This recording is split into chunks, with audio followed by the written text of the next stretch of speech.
उसके बाद रात की अंधेरी, और फिर वहां से फरिश्ते आएंगे नकीर मुनकर, मन रब्बुक मा दीनुक मा कुंत तक़ूलु फी हाज़ा रजुल, ये जो मोहम्मद रसूलुल्लाह सल्लल्लाहु अलैहि वसल्लम है, इनके बारे में आप क्या जानते थे? उस वक्त गुनाह का तस्वर आपसे हो सकता है। इस नौजवान लड़की ने कहा, उस वक्त कहाँ तस्वर हो सकता है? ना अब्बी है, अबू है वहाँ, ना अम्मी है वहाँ, ना रिश्तेदार है वहाँ, सब ने मुझे बंद करके यहाँ से चले गए हैं। ना लाइट का इंतजाम, अंधेरा ही अंधेरा, और फिर कब्र के कीड़े, कब्र की अंधेरी, यहाँ से नकीर मुनकर के सवालात। इस पैगंबर के बारे में क्या जानते हो? दीन के बारे में क्या मालूमात है? और आपका रब कौन है? जिस वक्त ये सवाल होते होंगे, क्या गुनाह का तस्वर इंसान को आ सकता है?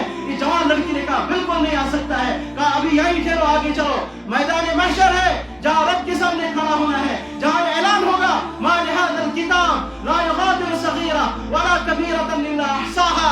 ये वो अमलनामा है जिसने न रात के गुनाहों को छोड़ा, न दिन के गुनाहों को छोड़ा। जवानों, अपनी जिंदगी पर जरा सोचो, आप वही तस्वर ले लो, हम मैदान महशर में इस वक्त जैसे हैं। बस उस वक्त जब ऐलान होगा रब की तरफ से, फअम्मा मन ऊतिया किताबहु बियमीनी, आज दाएं हाथ में जिसको किताब मिल गई वो खुश है, वो खुश व खुर्रम है, अपने घर वालों के पास जा रहा है मसरूरा, खुश होकर। और कोई बदनसीब वो होगा, वअम्मा मन ऊतिया किताबहु बिशिमाली फयक़ूलु या लैतनी लम ऊत किताबिया। उस वक्त कहेगा मुझे किताब ही न मिलती, मेरा अमलनामा ही आज छुपा दिया जाता। यवद्दुल मुजरिमु लौ यफ्तदी मिन अज़ाबि यौमिज़िन बिबनी। जवानों, जिस वक्त एक मुजरिम, एक गुनाहगार कहेगा यवद्दुल मुजरिमु लौ यफ्तदी मिन अज़ाबि यौमिज़िन बिबनी, रब के अज़ाब से बचने के लिए अपने बेटों को, अपनी बीवियों को, बीवी को, और खुसूसन जिसके साथ सबसे ज्यादा ताल्लुक दुनिया में होता है वो भाई के साथ होता है, अपने भाई को मैं आज फिदे में दे देता।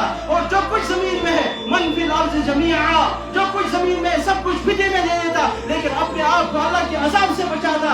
उस मैदान महशर में गुनाह का तस्वर हो सकता है। इस जवान लड़की की चीख निकल गई, कहा आज के बाद गुनाह का तस्वर मेरे अंदर आ ही नहीं सकता है। वो घर पहुंची, शवार से कहा कि कैसे जवान इस दुनिया में रहते हैं, क्या ऐसे जवान भी है, ऐसे अल्लाह वाले भी है, ऐसे वली भी दुनिया में रहते हैं। उसके बाद वो शवार हज़रत उमर के पास गया, कहा जिस तरह आपकी जिंदगी बदल रही है, मेरी बीवी आज 1 साल 2 साल 10 साल हो गए, कभी तहज्जुद की नमाज भी नहीं उनसे छूटती है। जब ये ख्याल इंसान को हो मुझे एक दिन इस दुनिया से जाना है, मैं बेहयाई क्या दुनिया में आम करूं, मैं दुनिया में क्या बेहयाई फैलाऊं, हमारी शादी में क्यों बेहयाई हो जाए।